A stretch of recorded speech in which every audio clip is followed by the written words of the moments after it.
My name's Simon Dring. I worked for the London Daily Telegraph 40 years ago this was, and I was in Cambodia when my office in London called and said would I go to Dhaka because the political situation there was getting very tense and that they felt they should have somebody on the ground in case things began to deteriorate or get out of hand. So I arrived here on March the 6th, 1971, and to be quite honest, I knew very little about the political situation here.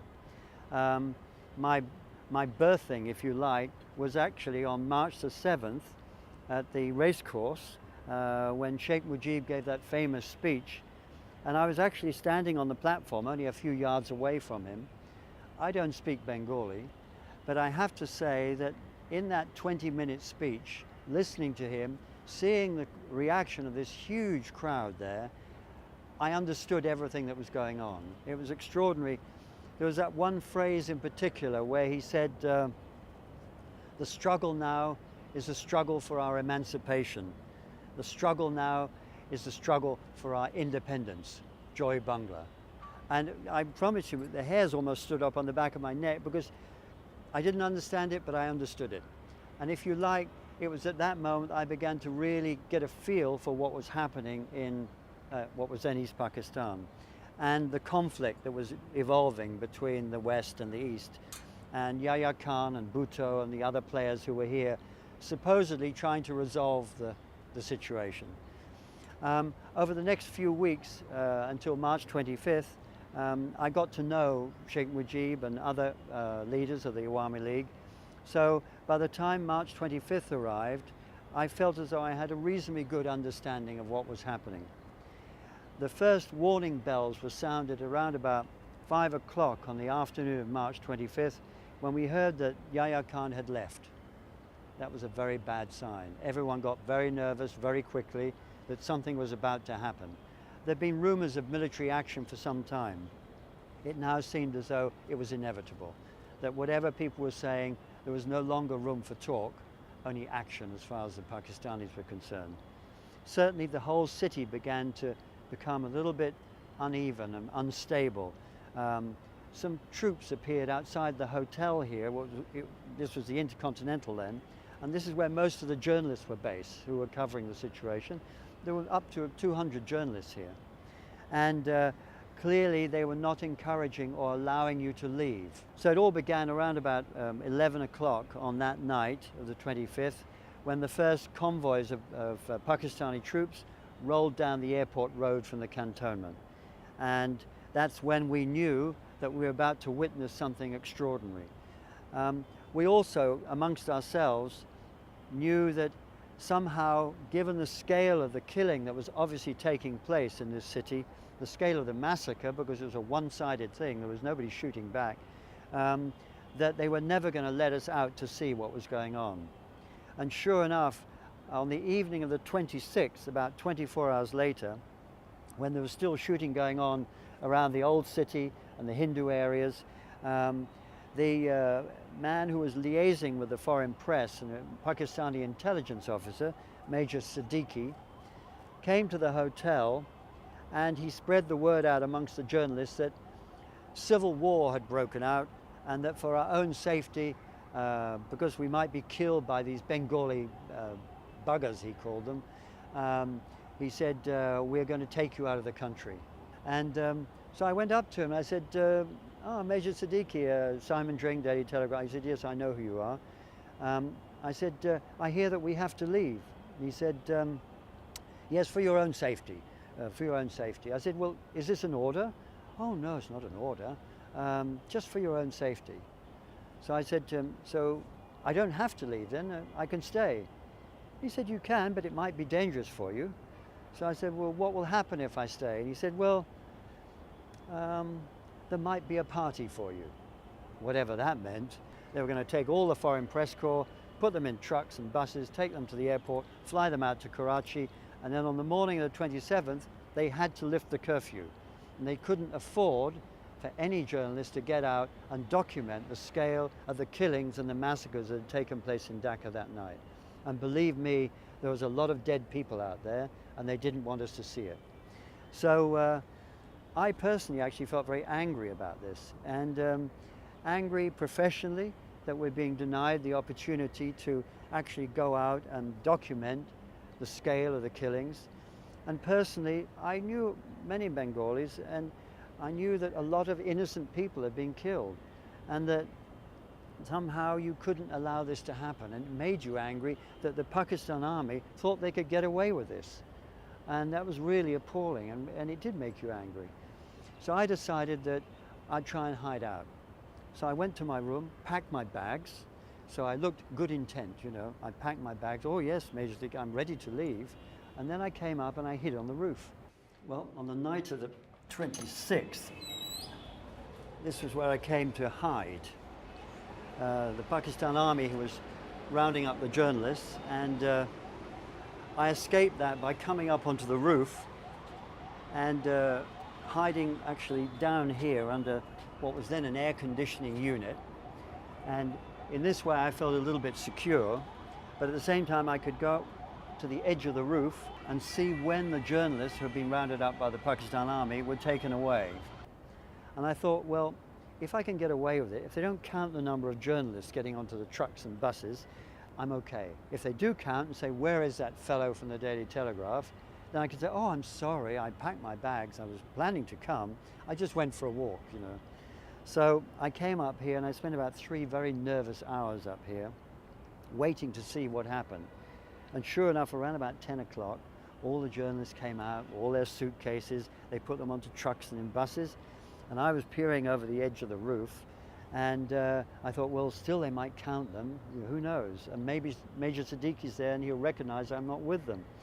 So half an hour went by and the trucks left, feeling, oh, I've made it. And I thought, well, maybe they'll count them on the way to the airport and come back again.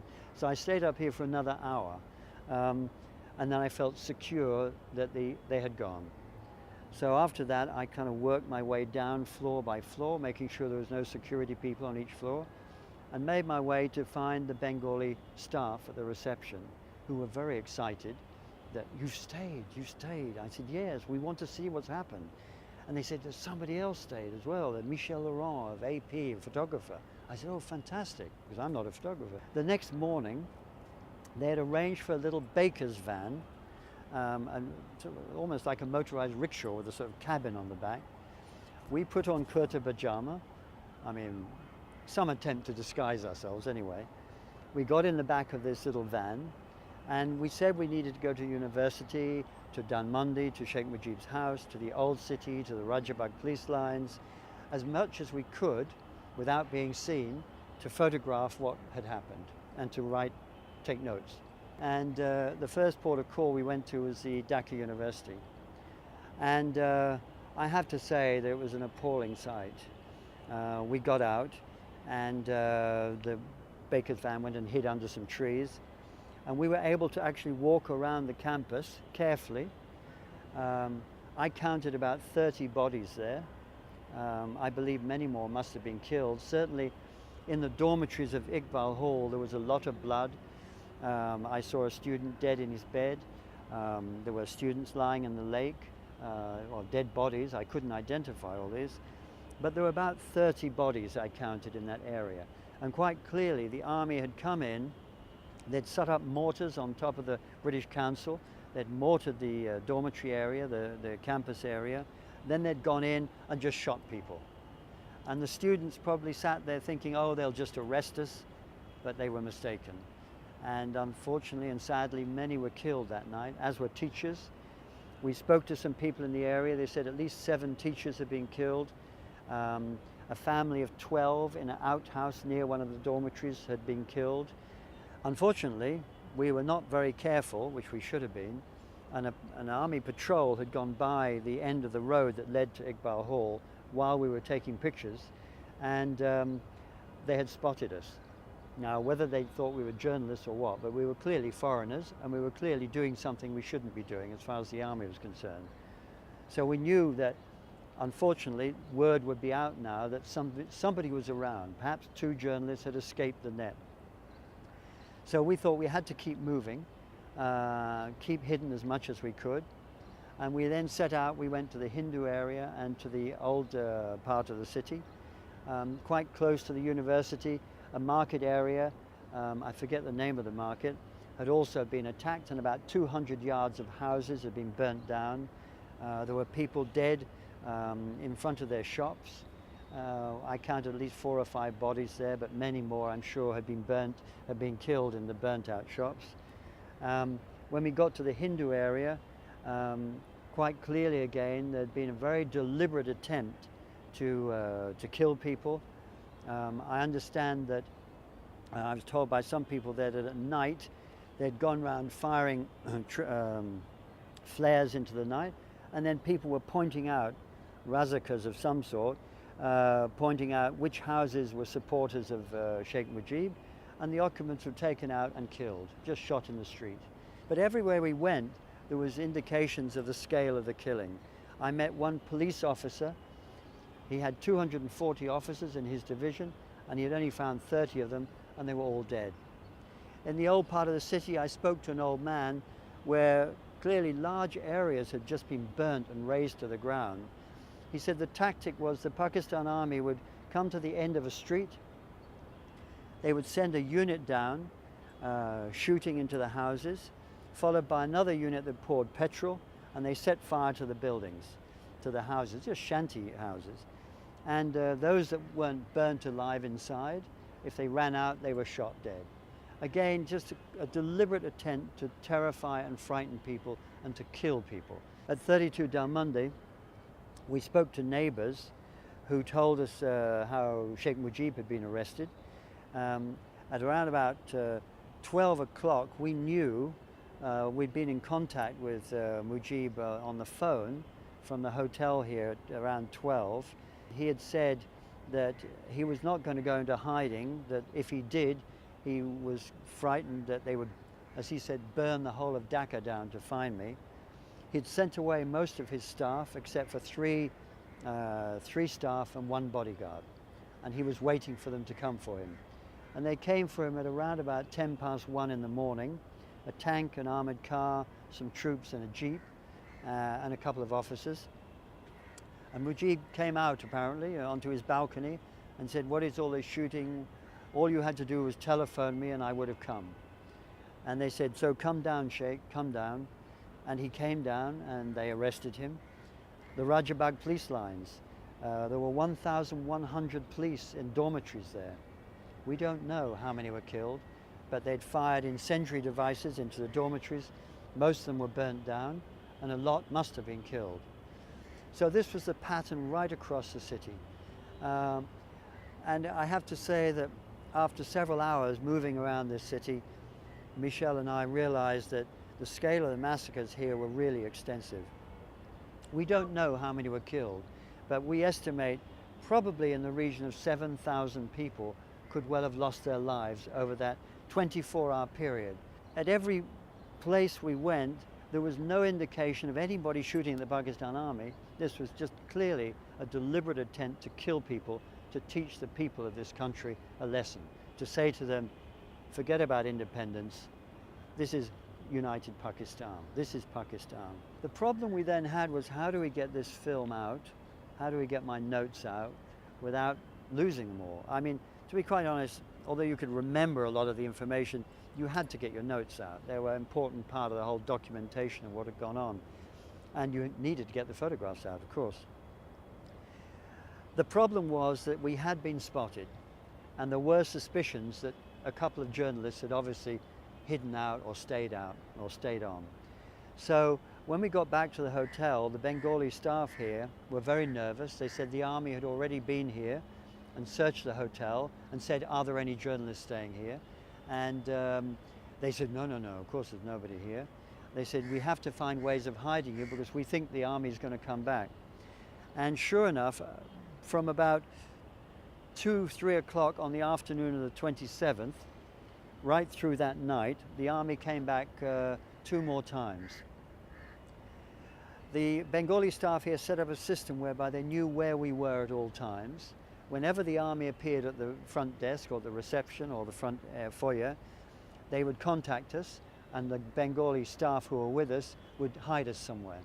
We then had to find a way how we're going to get out. I called the British High Commission, but they were extremely unhelpful. They took the attitude that if you're supposed to leave and the Pakistan Army's told you to, then you should have left. There's not much we can do. And they certainly weren't going to help take our film out or anything like that. A German couple in the hotel contacted their embassy, and their embassy agreed to take out 9 rolls of film in the diplomatic bag. So we divided up the film and we gave 9 rolls to them. Unfortunately, they disappeared. So we don't know what the motives of the German embassy were. The only way we could get out was by air. There was no way we could get out over land. We'd be stopped at the first roadblocks. Foreigners, we couldn't do it. So Pakistan Airlines were flying a shuttle of planes to Karachi, and that many of the West Pakistanis and foreigners who wanted to leave because of the fighting were issued numbers. And this German couple in the hotel very kindly gave Michelle and I their numbers, which enabled us to get on a flight on the morning of the 28th. So we went to the airport, trying to look as normal as possible, as like touristies or NGO workers, and hoping they wouldn't think we were journalists. We spread the cameras around a bit. We hid the film in the bottom of a sponge bag underneath soap and toothpaste. I put all my notes in my socks under my feet, and I taped them to the back of my belt, and we waited. And we went through immigration, and we got to customs. Customs were searching everybody very carefully, but they didn't seem to think we were journalists, so they didn't search us any more than any of the others. They took away any touristy books, any maps and things like that, which they said were of military significance, but they did that to everybody. They got us onto the plane. We were called to the plane, and believe me, I was very nervous, because if we were caught and if they found out who we were, I'm sure the consequences would indeed have been very unpleasant. It is absolutely true, but we were sitting in the plane on the runway waiting to be called to take off, and I couldn't believe it, but there was Major Siddiqui and 2 of his people walked across the runway towards the immigration, and I thought, he must have heard, you know, and I thought, this is it. They're going to find out that we've gone through and they'll take us. And but nothing happened. So the plane took off, and I thought, well, if there is any suspicions, if Major Siddiqui really is onto this, he'll send a message to Karachi. So I thought, well, when we get to Colombo, we'll try and get political asylum. We don't want to go to Karachi. So of course, we went into transit at Colombo. I called the British High Commission in Colombo and asked them to help us get asylum, and they told us to go away, of course, you know. So anyway, we ended up in Karachi that night, and we thought by this time for sure a message would have come from Bangladesh or from East Pakistan and said, detain these people, take everything off them, whatever.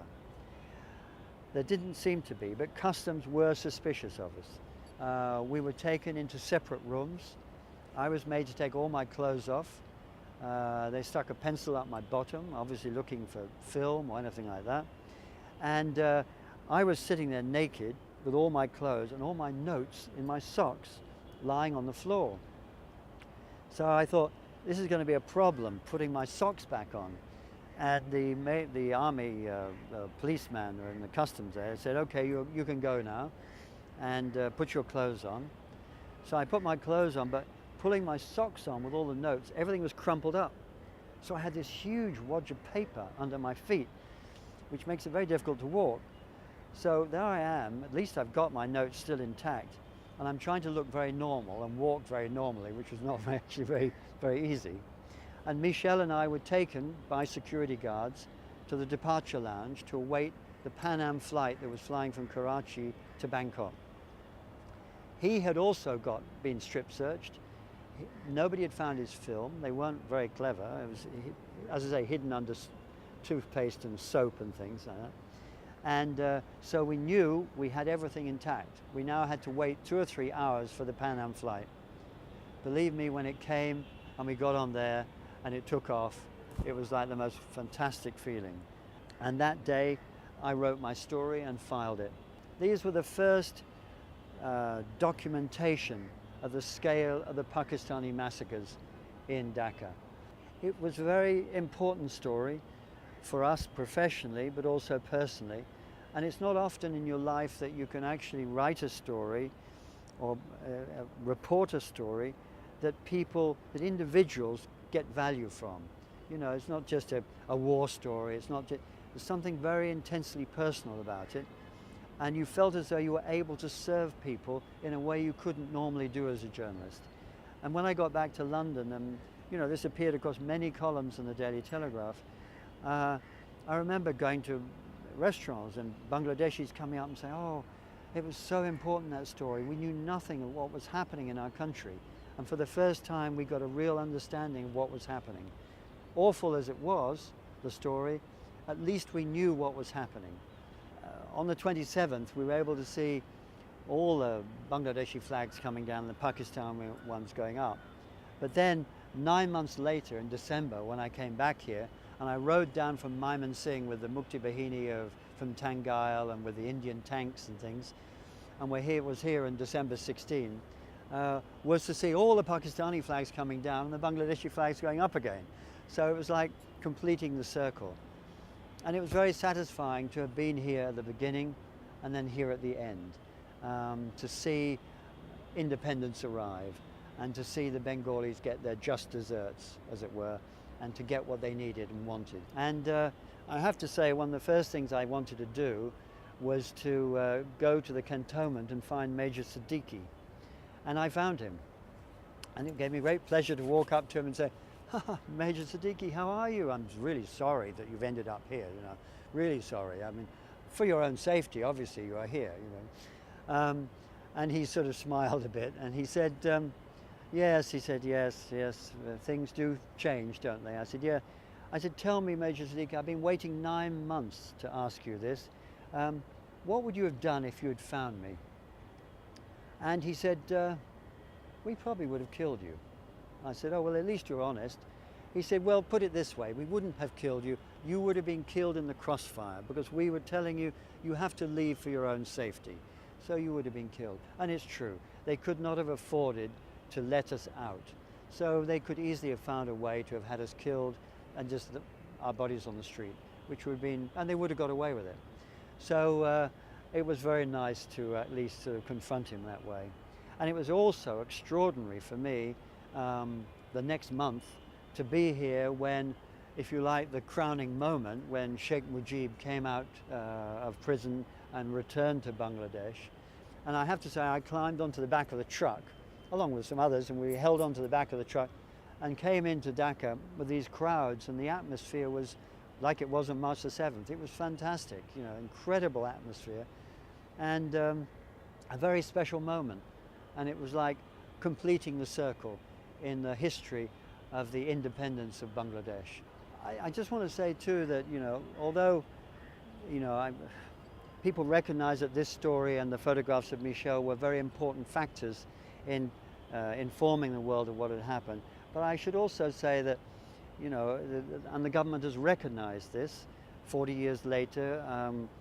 We've been given awards, myself and many other foreigners who in many other ways, many of them more important than mine certainly, have contributed to the independence and liberation of this country.